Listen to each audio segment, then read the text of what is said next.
Welcome back, underdogs, misfits, and other little lunatics, to Brothers Grimm. So we're in our video number 4, and Charlie and I've done enough of explaining about Charlie. He's my sidekick. He's like my Robin to me, the Batman. Whatever. Anyway, so we're getting into video 4, and in each video, I do 3 short stories from the Brothers Grimm. They're bizarre, they're twisted, and they just make your head go, what the hell was I just hearing? So it's kind of interesting. I like it. Get close. Get it close. There. All right. Let's go. Bring that closer. Much better. Much better. I think. Get adjusted, Sarah. Get adjusted. Have some water. Let's start this off the right way. Some water.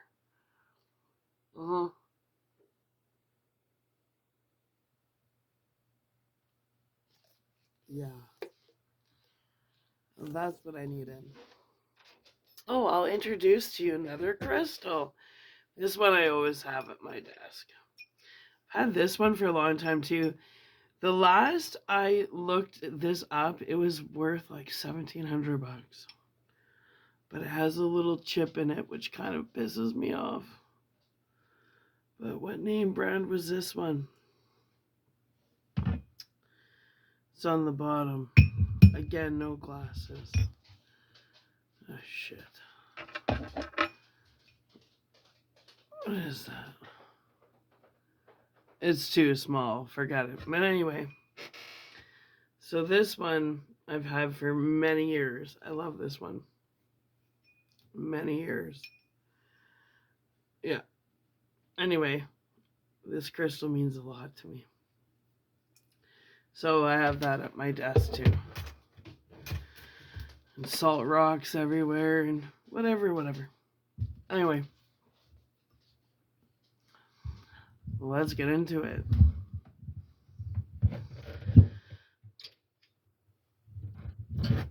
Okay. Gotta get comfortable.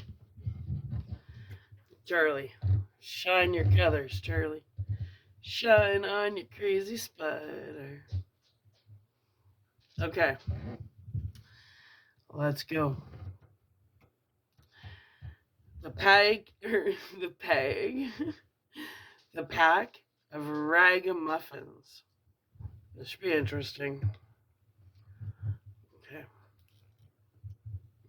There. The pack of ragamuffins. Am I reading that right? I guess so. The cock once said to the hen, "It is now the time when the nuts are ripe. So let us go into the hill together and for once eat our fill before the squirrel takes them all away." "Yes," replied the hen, "come, we will have some fun together." Then they went away to the hill, and as it was a bright day, they stayed till the evening. Now I do not know whether it was that they had eaten till they were too fat, or whether they had become too proud, but they would not go home on foot. And the cock had to build a little carriage of nutshells. There. When it was ready, the little hen seated herself in it and said to the cock, "You can just harness yourself to it." "I like that," said the cock. "I would rather go home on foot than let myself be harnessed to it. No, that is not our bargain. I do not mind being coachman and sitting on the box, but drag it myself I will not." Well, pretty grumpy. As they were thus disputing, a duck quacked at them. "You thieving folks! Who bade you go to my nut hill? Wait, you shall suffer for it," and ran with open beak at the cock. But the cock also was not idle, and fell boldly on the duck, and at last wounded her so with his spurs that she begged for mercy, and willingly let herself be harnessed to the carriage as a punishment. Holy shit! That's quite the severe punishment.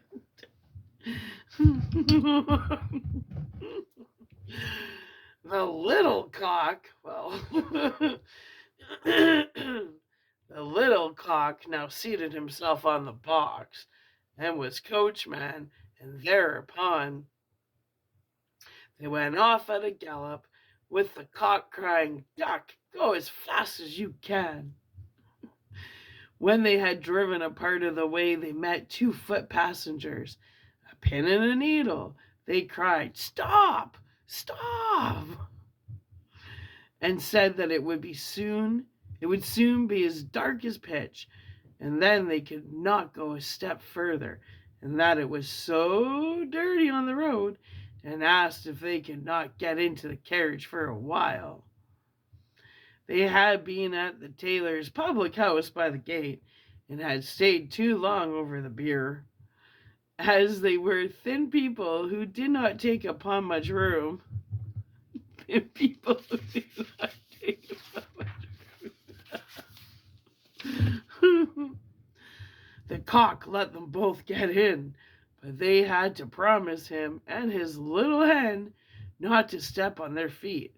Late in the evening they came to an inn, and as they did not like to go further by night, and as the duck also was not strong on her feet, and fell from one side to the other, they went in.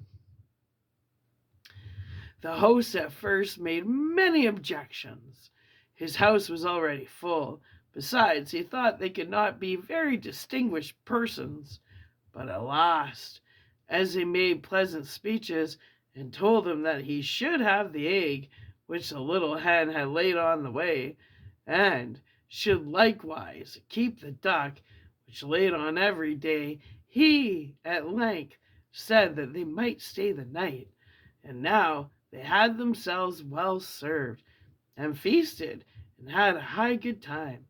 Early in the morning, when day was a breaking, and everyone was asleep, the cock awoke the hen, brought the egg, pecked it open, and they ate it together. Ooh, romantic. But they threw the shell on the hearth. Then they went to the needle, which was still asleep, took it by the head, and stuck it into the cushion of the landlord's chair. That's not very nice. And put the pin in his towel, and at last, without more ado, they fled away over the heath.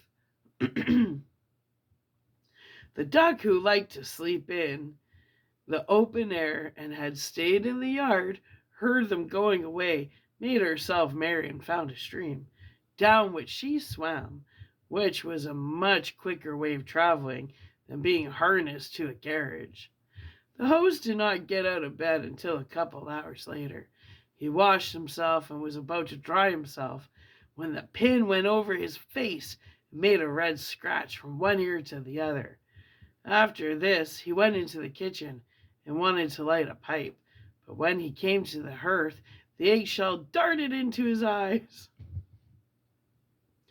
"This morning everything attacks my head," said he, and angrily sat down on his grandfather's chair, but he quickly stirred it up again and cried, "Ow!"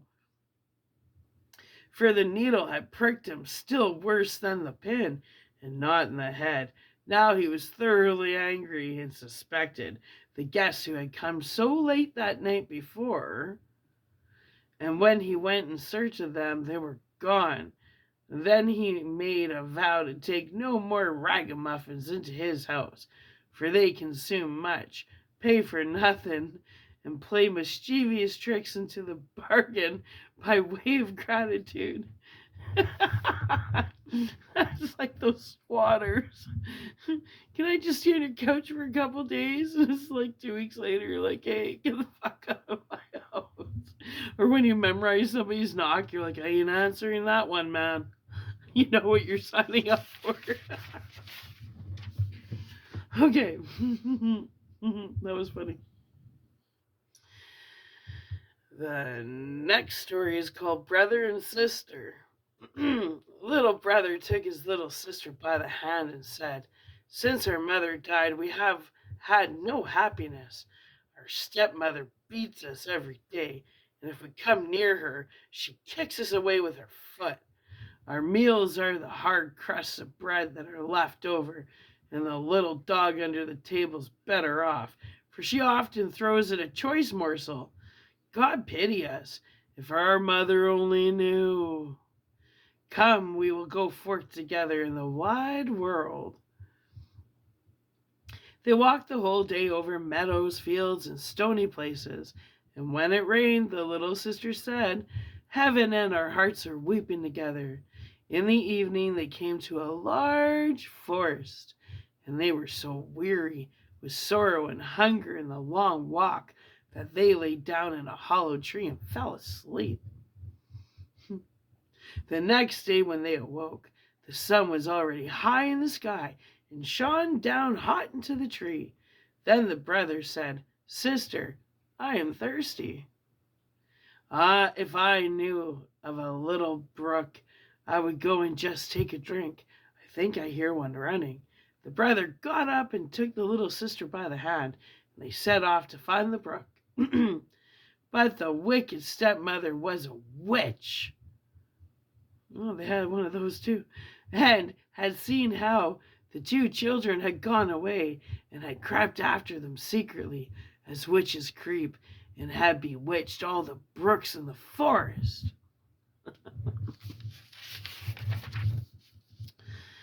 Now, when they found a little brook leaping brightly over the stones, the brother was going to drink out of it, but the sister heard how it said as it ran, Who drinks of me will be a tiger. Who drinks of me will be a tiger. Then the sister cried, Pray, dear brother, do not drink, or you will become a wild beast and tear me to pieces. The brother did not drink, although he was very thirsty, but said, I will wait for the next spring. When they came to the next brook, the sister heard this also say, Who drinks of me will be a wolf. Who drinks of me will be a wolf. Then the sister cried out, Pray, dear brother, do not drink, or you will become a wolf and devour me. The brother did not drink and said, I will wait until we come to the next spring, but then I must drink. Say what you like, for my thirst is too great. And when they came to the third brook, the sister heard how it said as it ran, Who drinks of me will be a roebuck. Who drinks of me will be a roebuck. The sister said, Oh, I pray you, dear brother, do not drink, or you will become a roebuck and run away from me. But the brother had knelt down at once by the brook and had bent down and drank some of the water, and as soon as the first drop touched his lips, he lay there in the form of a young roebuck. Roebuck. And now the sister wept over her poor bewitched brother. And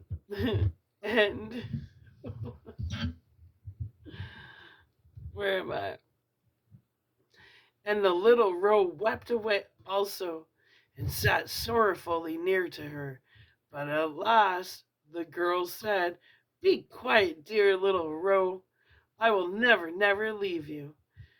Then she united her golden garter and put it round the roebuck's neck, and she plucked rushes and wove them into a soft cord.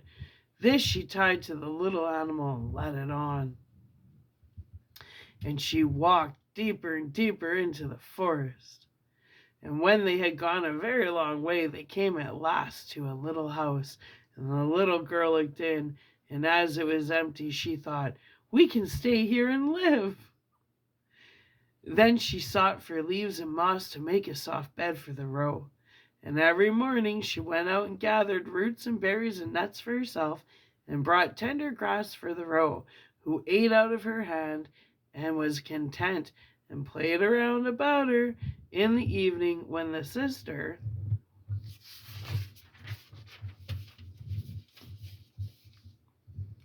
was tired and had said her prayer. She laid her head upon the roebuck's back. That was her pillow, and she slept softly on it. And if only the brother had had his human form, it would have been a delightful life. For some time they were alone like this in the wilderness, but it happened that the king of the country held a great hunt in the forest. Then the blasts of the horns, the barking of the dogs, and the merry shouts of the huntsmen ran through the trees. And the roebuck heard all, and was only too anxious to be there. "Oh," said he to his sister, "let me be off to the hunt. I cannot bear it any longer." And he begged so much that at last she agreed. "But," said she to him, "come back to me in the evening. I must shut my door for fear of the rough huntsman. So knock and say, 'My little sister, let me in, that I may know you.' And if you do not say that, I shall not open the door." Then the young roebuck sprang away. So happy was he, and so merry in the open air. The king and the huntsmen saw the lovely animal and started after him, but they could not catch him. And when they thought that they surely had him, away he sprung through the bushes and vanished. When it was dark, he ran to the cottage, knocked, and said, "My little sister, let me in."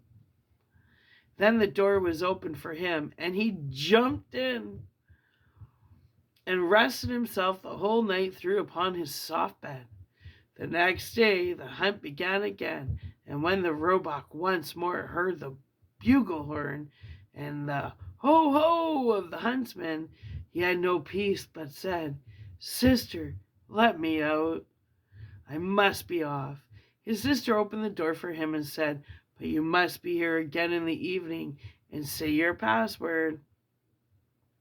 When the king and his huntsmen again saw the young roebuck with the golden collar, they all chased him, but he was too quick and nimble for them.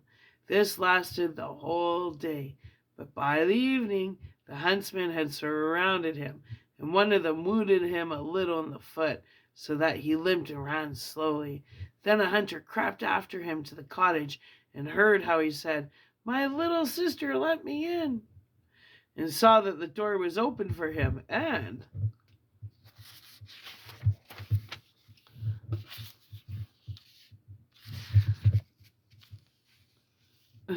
stay page, and shut again at once.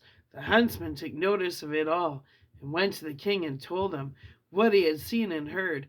Then the king said, "Tomorrow we will hunt once more." The little sister, however, was dreadfully frightened when she saw that her fawn was hurt. She washed the blood off him, laid herbs on the wound, and said, "Go to your bed, dear roe, that you may get well again." But the wound was so slight that the roebuck next morning did not feel it any more, and when he again heard the sport outside, he said, "I cannot bear it. I must be there. They shall not find it so easy and catch me." The sister cried and said, "This time they will kill you, and here I am alone in the forest and forsaken by all the world. I will not let you out." "Then you will have me die of grief," answered the roe. "When I hear the bugle horn, I feel as if I must jump out of my skin."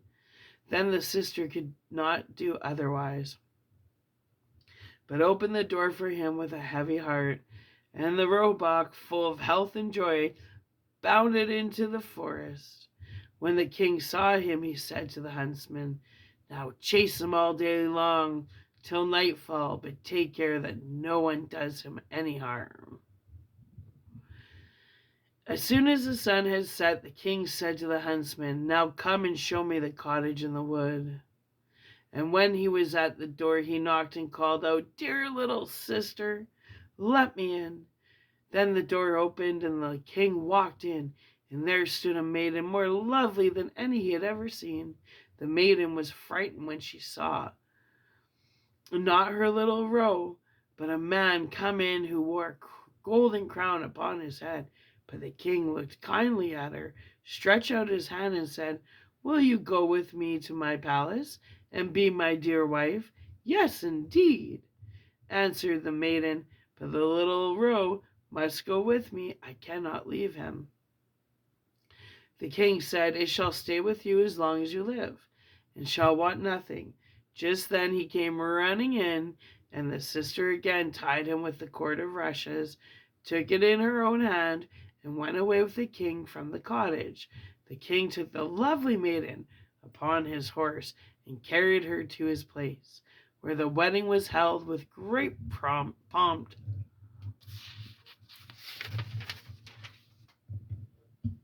She was now the queen, and they lived for a long time happily together. The roebuck was tended and cherished and ran about in the palace garden.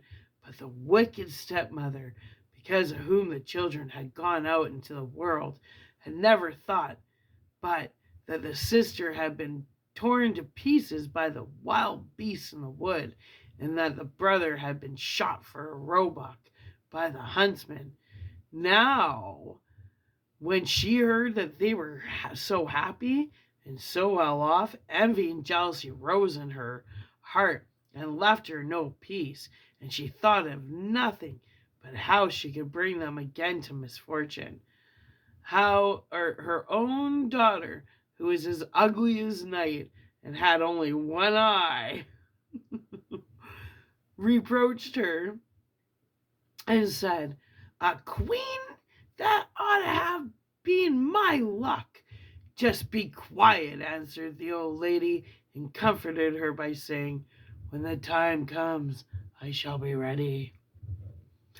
As time went on, the queen had a pretty little boy, and it happened that the king was out hunting, so the old witch took the form of the chambermaid, went into the room where the queen lay, and said to her, "Come, the bath is ready. It will do you good and give you fresh strength. Make haste before it gets cold." Her daughter was also close by, so they carried the weakly queen into the bathroom and put her into the bath. They then shut the door and ran away, but in the bathroom they had made a fire of such terrible heat that the beautiful young queen was soon suffocated. Evil bitch witch. When this was done, the old woman took her daughter, put a nightcap on her, and laid her in bed in the place of the queen. She gave her too the shape and look of the queen, only she could not make good the lost eye. But in order that the knight might not see it, she was to lie on the side of which she had no eye. Oh my God. In the evening, when he came home and heard that he had a son, he was heartily glad, was going to the bed of his dear wife to see how she was. But the old woman quickly cried out, "For your life, leave the curtains closed. The queen ought not to see the light yet, and must have rest." The king went away and did not find out that a false queen was lying in the bed. No way.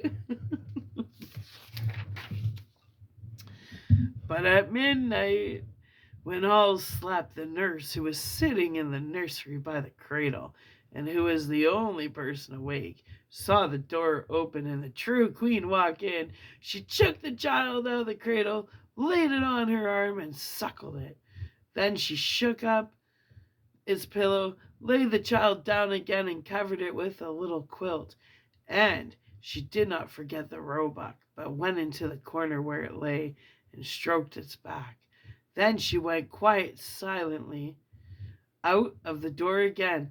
The next morning the nurse asked the guards whether anyone had come into the palace during the night, but they answered, "No, we have seen no one." She came thus many nights and never spoke a word. The nurse always saw her, but she did not dare to tell anyone about it. When some time had passed in this manner, the queen began to speak in the night and said, "How fares my child? How fares my roe? Twice shall I come, then never more." The nurse did not answer, but when the queen had gone again, went to the king and told him all. The king said, "Ah, God, what is this? Tomorrow night I will watch by the child." In the evening he went into the nursery, and at midnight the queen again appeared and said, "How fares my child? How fares my roe? Once I will come, then never more." And she nursed the child as she was wont to do before she disappeared. The king dared not speak to her, but on the next night he watched again. Then she said, "How fares my child? How fares my roe? This time I come, then never more." Then the king cannot restrain himself. He sprang towards her and said, "You can be none other than my dear wife." She answered, "Yes, I am your dear wife." And at the moment she received life again, and by God's grace became fresh, rosy, and full of health. Then she told the king the evil deed which the wicked witch and her daughter had been guilty of towards her. The king ordered both to be led before the judge, and judgment was delivered against them. The daughter was taken into the forest, where she was torn to pieces by wild beasts. But the witch was cast into the fire and miserably burnt. And as soon as she was burnt to ashes, the roebuck changed his shape and received his human form again. So the sister and brother lived happily together all their lives. All right, the last story of this video, video number 4, is Rapunzel, Brothers Grimm version. Let's see. Which I believe would be the original version, actually. Well, there were once a man and a woman who had long in vain wished for a child. At length the woman hoped that God was about to grant her desire. These people had a little window at the back of their house from which a splendid garden could be seen, which was full of the most beautiful flowers and herbs. It was, however, surrounded by a high wall, and no one dared to go into it because it belonged to an enchantress who had great power and was dreaded by all the world. One day the woman was standing by the window and looking down into the garden when she saw a bed which was planted with the most beautiful rampion, Rapunzel. And it looked so fresh and green that she longed for it and had the greatest desire to eat some. This desire increased every day, and as she knew that she could not get any of it, she quite pined away and began to look pale and miserable. Then her husband was alarmed and asked, "What ails you, dear wife?" "Ah," she replied, "if I can't eat some of the rampion which is in the garden behind our house, I shall die." The man who loved her thought, "Sooner than let your wife die, bring her some of the rampion yourself. Let it cost what it will." At twilight he clambered down over the wall into the garden of the enchantress.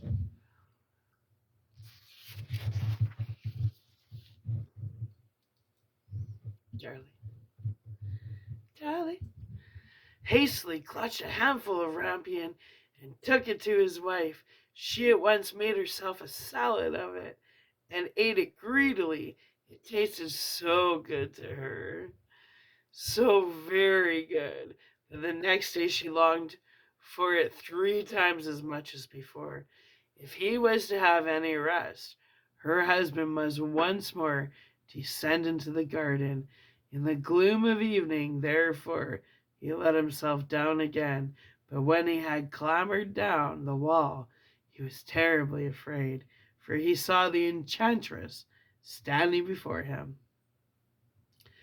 "How can you dare," said she with an angry look, "descend into my garden and steal my rampion like a thief? You shall suffer for it." "Ah," answered he, "let mercy take the place of justice. I only made up my mind to do it out of necessity.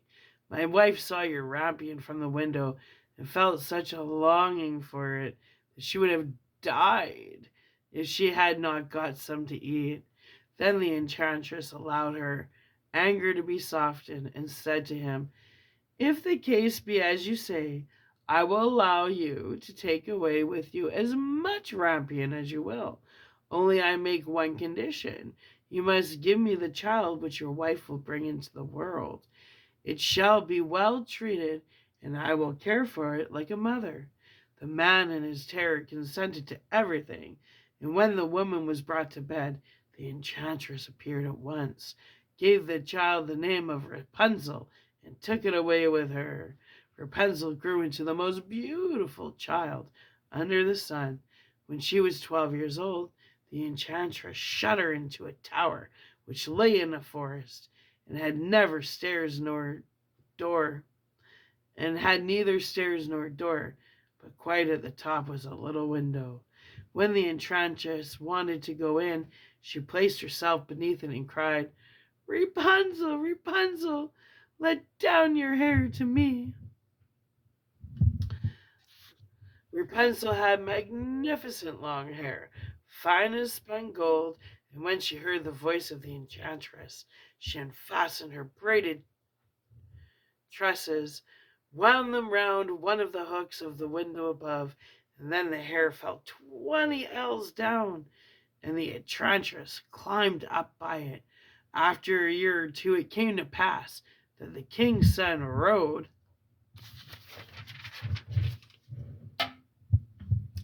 through the forest and passed by the tower. Then he heard a song which was so charming that he stood still and listened. This was Rapunzel, who in her solitude passed her time in letting her sweet voice resound. The king's son wanted to climb up to her and looked for the door of the tower, but none was to be found.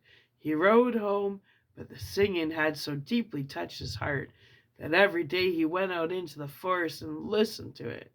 Once, when he was thus standing behind a tree, he saw that an enchantress came there, and he heard how she cried, "Rapunzel, Rapunzel, let down your hair."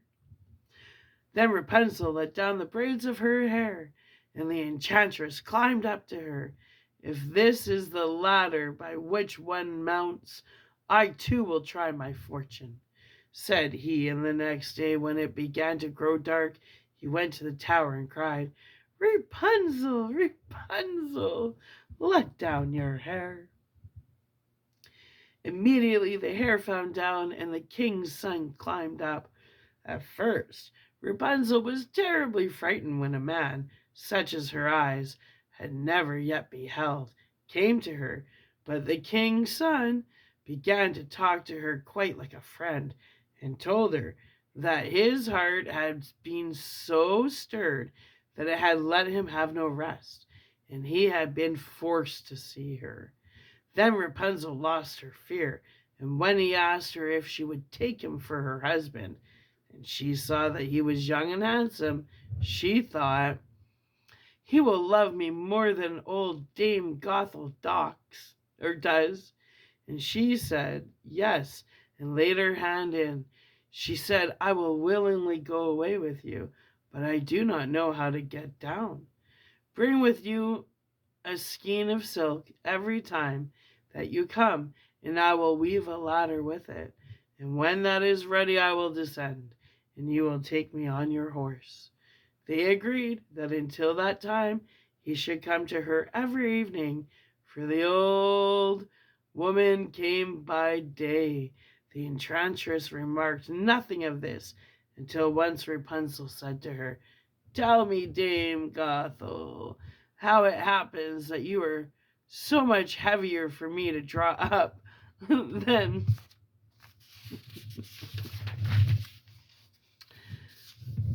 the young king's son. He is with me in a moment." "Ah, you wicked child," cried the enchantress, "what do I hear you say? I thought I had separated you from all the world, and yet you have deceived me." In her anger, she clutched Rapunzel's beautiful tresses, wrapped them twice around her left hand, seized a pair of scissors with the right, and snip, snap, they were cut off, and the lovely braids lay on the ground. And she was so pitiless that she took poor Rapunzel into a desert where she had to live in great grief and misery.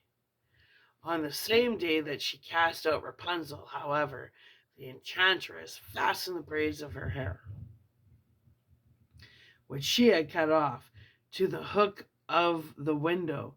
And when the king's son came and cried, "Rapunzel, Rapunzel, let down your hair," she let the hair down. The king's son ascended, but instead of finding the dearest Rapunzel, he found the enchantress, who gazed at him with wicked and venomous looks. "Aha!" she cried mockingly, "you would fetch your dearest, but the beautiful bird sits no longer singing in the nest. The cat has got it, and will scratch out your eyes as well. Rapunzel is lost to you. You will never see her again." The king's son was beside himself with pain, and in his despair he leapt down from the tower. He escaped with his life, but the thorns into which he fell pierced his eyes. Then he wandered quite blind about the forest, ate nothing but roots and berries, and did naught but lament and weep over the loss of his dearest wife. Thus he roamed about in misery for some years, and at length came to the desert where Rapunzel, with the twins to which she had given birth, a boy and a girl, lived in wretchedness. He heard a voice, and it seemed so familiar to him that he went towards it, and when he approached, Rapunzel knew him and fell on his neck and wept. Two of her tears wetted his eyes, and they grew clear again, and he could see with them as before. He led her to his kingdom, where he was joyfully received, and they lived for a long time afterwards, happy and contented.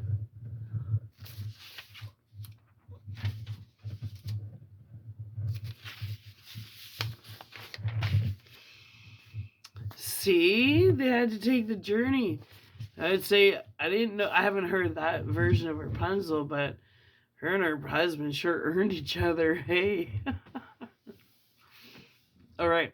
Well, we're going to upload this. And it's still early, so I'm sure I'll do another video. So when we do come back, we're coming back with the three little men in the wood. They just get more and more bizarre, so I don't know what it's about, but we'll find out. Alright, my little underdogs, misfits, and other little lunatics. Hope you're enjoying the stories. Hey, it's free entertainment, helps you relax. Total escape from normalcy, right? Whatever normal is. And in fact, if you want the truth, do you want to know what normal is?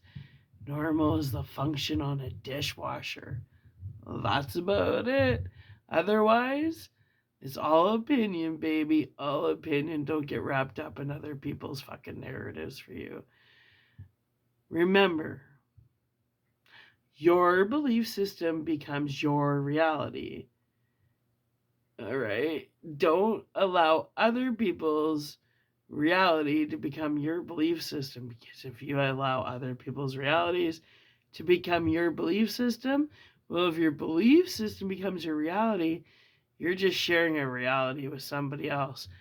Create your own reality. That's the secret to happiness. Anyway, love you. I'll be back. Yeah, stick with me. This is fun.